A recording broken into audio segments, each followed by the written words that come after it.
Well, hi guys and gals, it's me, George, the Shade Tree Fix-It Man. And I gave you a sneak peek a little bit ago when I was painting the parts for my new Buffalo drill press, my new vintage one. And here's a comparison between, this is a Northern Industrial one here, 1/3 horsepower, but I could stop that thing with no problem. You know what I'm saying? Well, you look at this 1/3 horsepower motor here, and then you look at that 1/3 horsepower motor back there. Ain't no comparison in the size. And I'm sure that one will actually do the job. I bought this at an online auction not too far from us. And I never intended to restore it. I just was going to clean it a little bit and put it into use. But as you can see, I got a little bit carried away with my painting, and I already showed you some of that stuff. Here's the cover for the head pulley, and I made the sticker to go on it, the decal I should say.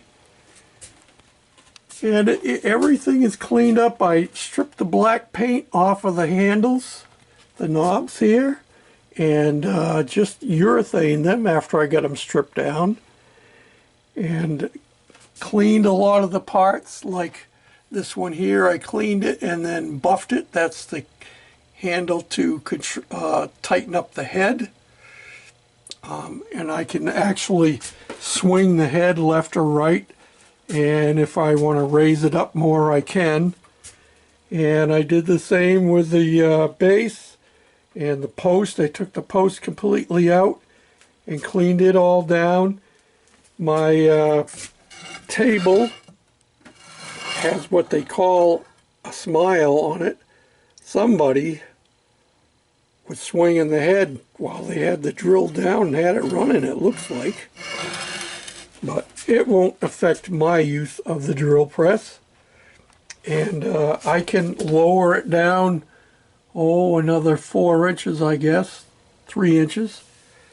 I even cleaned the bolt that holds the table in place. Polished it up. It's got a clear coat on it. And I did the same for the handle for the safety sleeve down here. Cleaned them up, polished them. And for the quill, that was all covered with paint, a couple of layers. The whole thing had a couple of layers of paint on it. And I cleaned the pulleys, as you can see.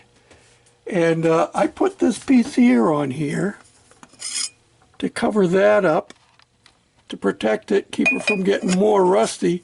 And look at that thing, it fits right on there perfectly. It does rub just ever so.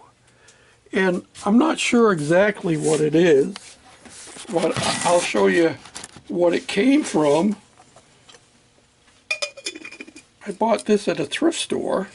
It was like this. Maybe some of you all know what it's for. This top comes off and it has holes in there. And yeah.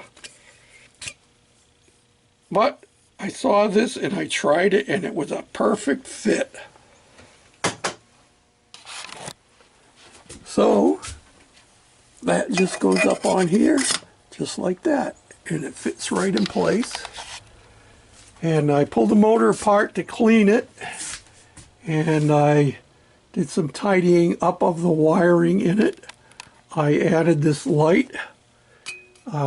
This here was actually with a well, I can show you what it was with. It was for this magnifying glass, and I took the flexible line off of it so I could run my wire through it, make this adjustable. And so yeah, I got really good light on my table. And the tabletops, I cleaned them down real well. I just oiled them. I have not clear coated them or anything like that. I just put oil on them.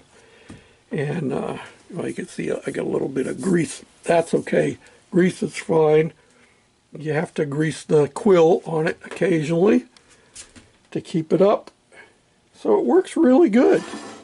The one modification I did have to make, is when I was redoing the motor, it has a switch on it actually. And let me loosen this up. Let me move this other small one out of the way. It's in my way here.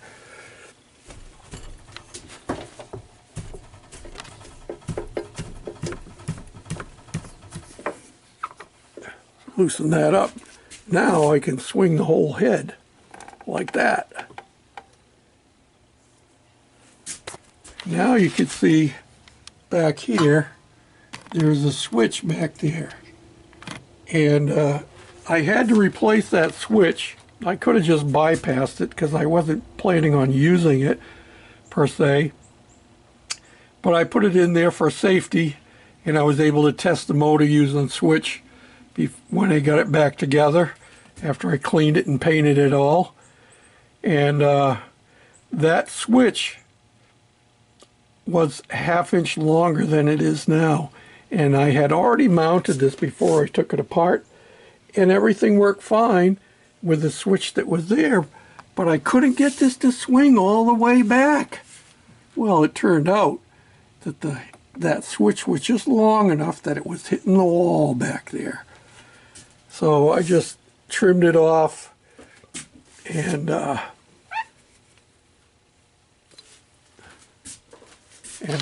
it runs through this switch over here, like that.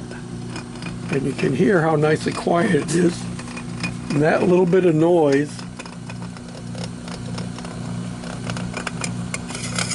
is from that.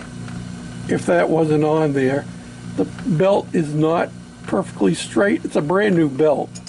They always have little divots in them, and that's exactly what it is. If you look, you can see how it would go by if it was perfectly straight, but it taps it just a little bit. That don't hurt me, and I like the chrome, you know, chrome, man. So that's my new Buffalo drill press. This is can't date it exactly, but I do know that this one is pre-1957. So I'm guessing it's early 50s. And I'm tickled pink with it. You can see the difference in size of this drill press compared to that one there. And I'll tell you, I paid $19 for it at auction. I think there was only one other person bidding on it. I couldn't believe it. And so I was happy to get it. And I spent, let's see, I bought new bearings to put in the quill. That's the only thing I replaced on it. The one thing that I do have a concern about is there is a little bit of run out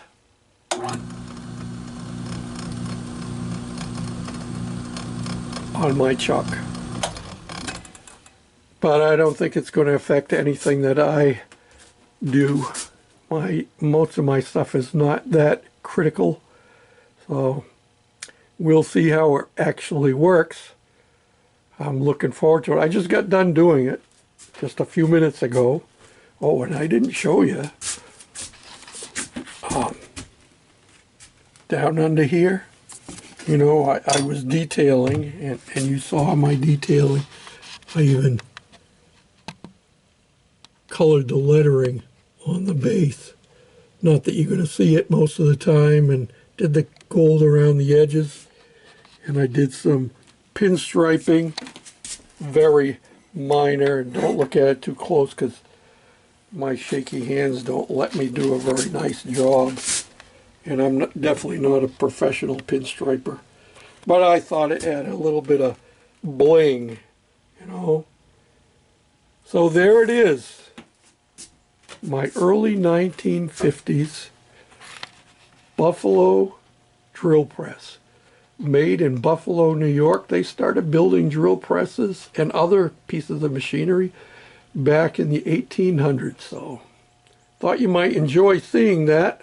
And it occurred to me as I was putting this back together, I never intended to, but I'm getting a collection of vintage tools.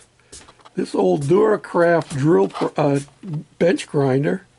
That thing's not bolted down and it don't move. It runs super smooth. Then I have this old Wico motor disc.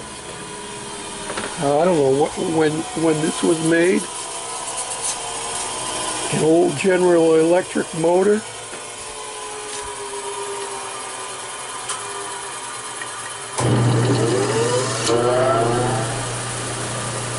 And it works just dandy. I got these. A guy was wanting to tear down his barn and he had some tools in his barn.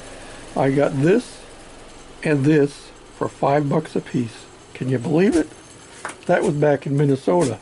And then my last vintage piece of equipment that was given to me by one of my subscribers who has since passed on, this old Craftsman lathe. And I took it all apart, cleaned it. I didn't completely restore it. I've never done anything with this part here. It's still the way it was when I got it. The rest of it was in worse condition. In fact, I had to use this, and you'll see a short video clip of me turning the little spud off of this brass that goes in my drill press.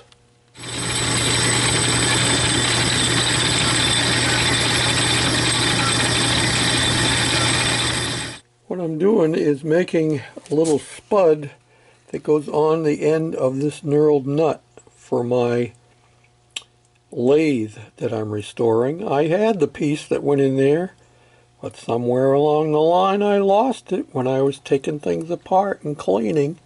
So I got to turn this down, and it'll probably only be like 1/4 of an inch thick when we're done. A ways to go yet.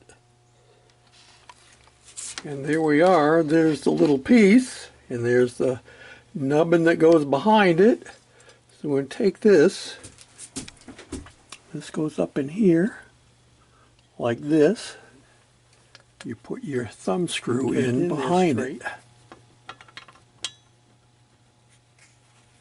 And I need this in place now because I need to put my quill in. And I have to have this so it will hold my quill in place while I feed the crank handle in. And, oh, even more important, I got to crank up this spring that goes in here. Yep, that's what I'm up to. And I have another project that I have been working on. At this point I have just disassembled it and ordered the parts for it. This is an old Craftsman compressor that I've had, probably 15 years or more. I've actually put new cylinder and piston rings, and I say piston rings, that's a very loose interpretation because the piston ring is really just a flexible piece of rubber. And you can see, let me take you down here, you can see what's gone wrong with this one. It's all worn out. Should be more like this part here. So I've ordered a new ring, and I ordered new seals for here and for here. And I think it comes with a new cylinder as well, which is here somewhere. I don't know where. Somewhere. Oh, I know where it is. It's up there. I'm already reusing it for another purpose. So it comes with that, and it comes with a seal, and it comes with a rubber ring. And that's all I'll need. Last time I replaced the piston entirely, including the connecting rod. And but the bearing is still good here, and there's nothing wrong with the connecting rod. So one other thing I wanted to tell you about my other drill press is that thing weighs about 150 pounds. This one here and the other small one like it weigh maybe 50 pounds.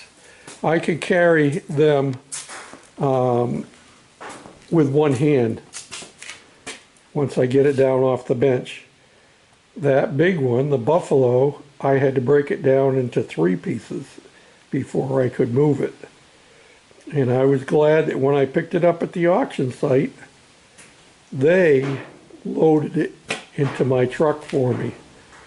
And not only did they load that into my truck for me, they also loaded in a floor model Craftsman vintage that my son-in-law, the big dog, bought at the auction. He paid a little bit more for his. Maybe I should do a video on that one. His is from the 50s as well, and I don't think his was ever used. The paint is still fresh and not worn off on the base plate. His is a floor model, like I said. And the table, like this, has no wear on it. In fact, I think it still has paint on the top of it. So he got a really good deal. He paid, I think, $75 for his. But that's really a good deal. And talk about other vintage grinders. Look at this setup here. A Wizard. Yep. And this is just the way, this came from another auction, same auction people, but a different auction. And this one has an old motor on it too. And it works just dandy. I'm using it for a buffing wheel because this grinder down here, I have a polishing wheel here.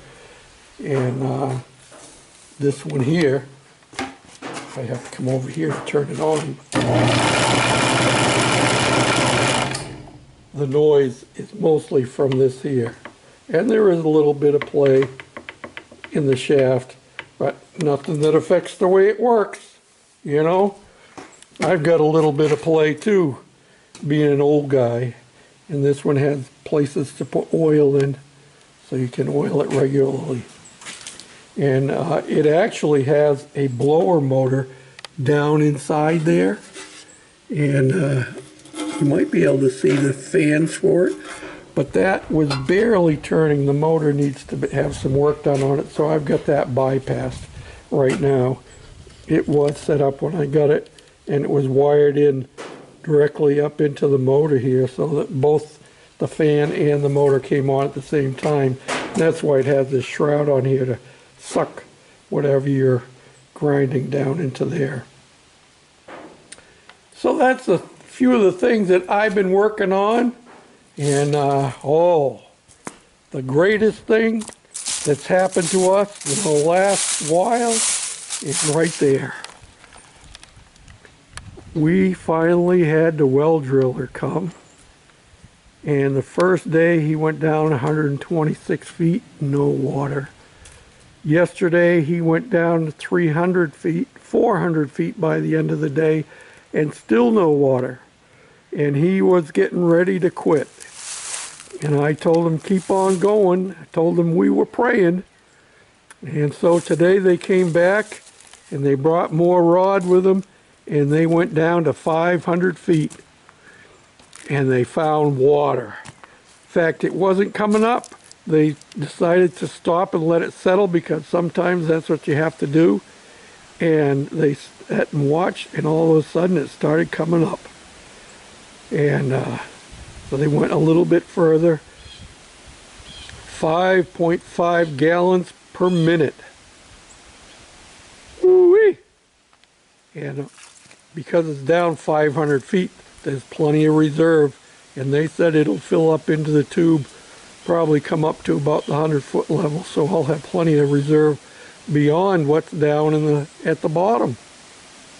So I just got to call and have the guys come, the other crew, come and hook it up into my house.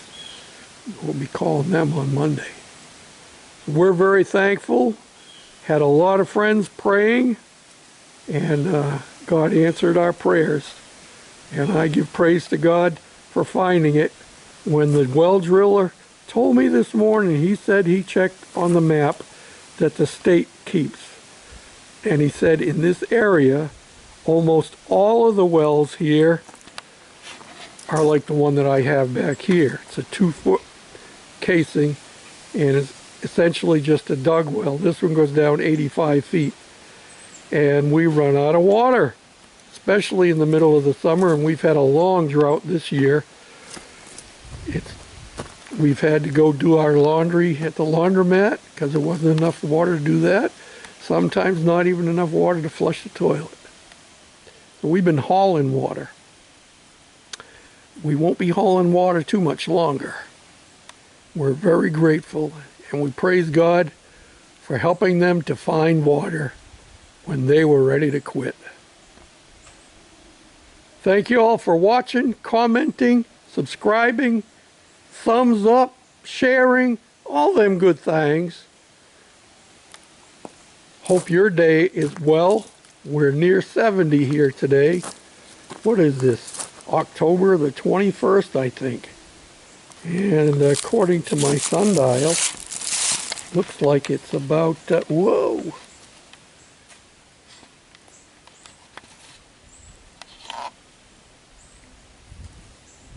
Looks like it's about 3:15, 3:30. Let's see what my watch says. My watch says 3:15. This is pretty close. I can adjust the timing just a little bit. Here we go. Now we're at 3:15. Thanks again. From my house to yours. This is the Shade Tree Fix-It Man saying bye for now.